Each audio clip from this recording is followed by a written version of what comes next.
Apa yang juga kiranya menjadi catatan dari angka yang juga sudah dipublikasikan oleh BPS kita? Silakan, Pak Enrico. Ya, betul tadi Ibu Anindita menyampaikan.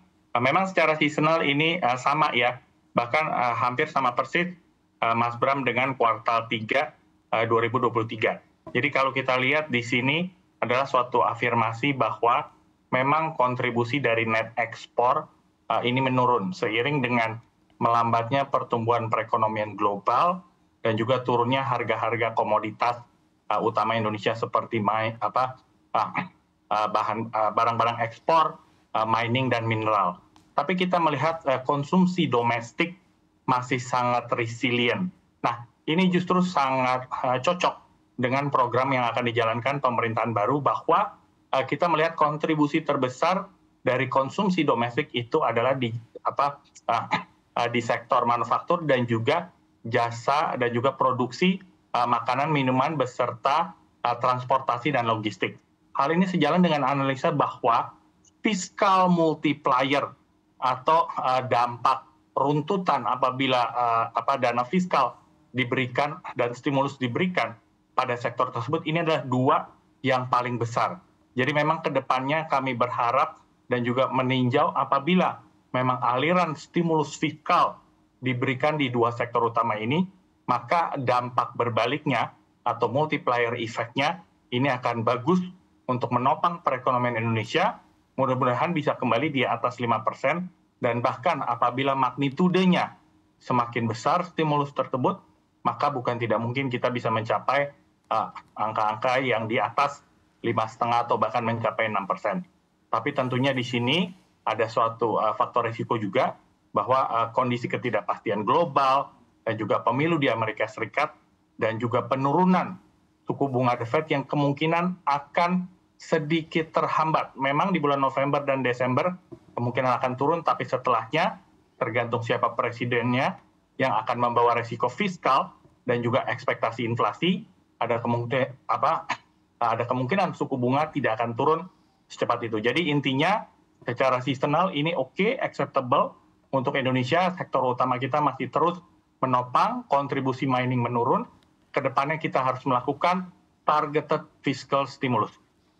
Oke, baik. Kami konfirmasi kembali, berarti menurut catatan dan juga pandangan Anda, angka 4,95% di kuartal 3 secara tahunan ini dapat dikategorikan wajar begitu ya Pak Enrico? Ya, cukup wajar, masih resilient dan juga sejalan dengan menurunnya aktivitas global. Mas Bram, yaitu turunnya harga komoditas, turunnya pertumbuhan ekonomi global, terutama Tiongkok dan juga Amerika Serikat.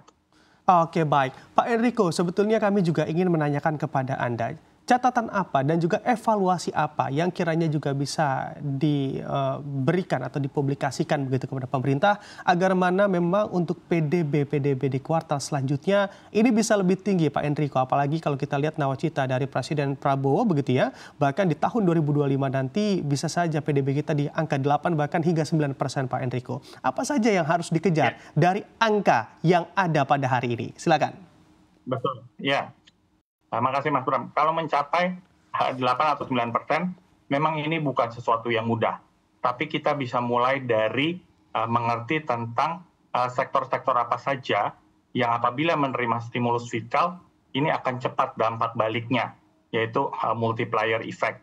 Jadi pertama memang selain makanan, minuman, dan juga produksi processed food, ini kita punya transportasi dan logistik. Kalau saudara-saudari lihat ya, itu transportasi jasanya selalu itu ramai sekali. Pergudangan juga sangat diminati. Lalu kita melihat selain itu ada jasa konstruksi, jasa bisnis, dan juga informatika. Nah, semua sektor ini kita harus cari cara supaya they stay within our domestic economy. Jadi apabila stimulus ini diberikan, tingkat leakage atau mungkin impor kontennya bisa ditekan. Sehingga kita lebih banyak menggunakan faktor raw material lokal atau bahan baku domestik. Nah, dengan demikian kita melihat bahwa circular economy di Indonesia inilah salah satu strategi yang paling cepat untuk mengenerate pertumbuhan ekonomi beyond 5%, beyond 6% atau lebih tinggi daripada itu. Ya, jadi intinya terus memicu dan memacu produksi-produksi lokal terutama di jasa makanan dan minuman, transportasi dan perdagangan, jasa informatika, business services, dan juga akomodasi. Ya, itu menurut saya akomodasi juga berkenaan dengan konstruksi, properti, dan juga pembangunan infrastruktur secara luas. Jadi memang di sini dengan adanya keterbatasan fiskal, kita harus jeli melihat sektor-sektor yang bisa mengenerate yang bisa menghasilkan dampak rambatan, terutama yang mengenerate consumption multiplier. Kurang lebih seperti itu, Mas Bram. Oke, baik. Pak Enrico, salah satu aspek yang juga akan mendorong begitu ya, PDB kita akan berada di angka-angka yang lebih tinggi daripada saat ini adalah investasi asing. Sebetulnya secara fundamental ekonomi kita di-compare atau dibandingkan dengan negara di skup Asia Tenggara lainnya, apakah fundamental ekonomi kita juga masih terbilang cukup baik di antara mereka? Iya, fundamental kita itu sangat baik. Contohnya Indonesia itu adalah negara terbesar di Asia Tenggara, baik dalam size, baik dalam hal PDB ataupun juga masyarakat dan kaum konsumtif.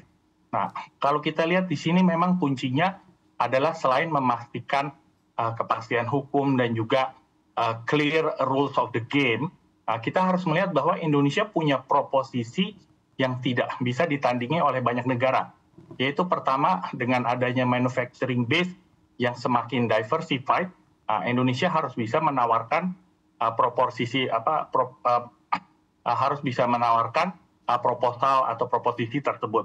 Nah, kuncinya di sini adalah meningkatkan efisiensi dan juga kapabilitas dari human capital di Indonesia. Jadi meningkatkan pendidikan sektoral dan juga pendidikan yang bisa langsung kerja dan lain sebagainya. Ini adalah salah satu potensi yang sangat tinggi, yaitu sebagai manufacturing hub. Yang kedua adalah sebagai consumption hub itu sendiri.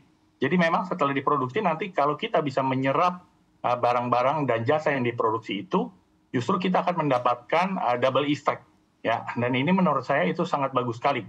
Ini adalah sebenarnya sektor dan alasan-alasan tinggi kenapa penanaman modal asing itu banyak masuk di Indonesia, terutama mungkin dari Tiongkok dan juga negara-negara lainnya, di mana mereka melihat potensi Indonesia sebagai alternatif manufacturing hub dan juga nantinya sebagai consumption hub.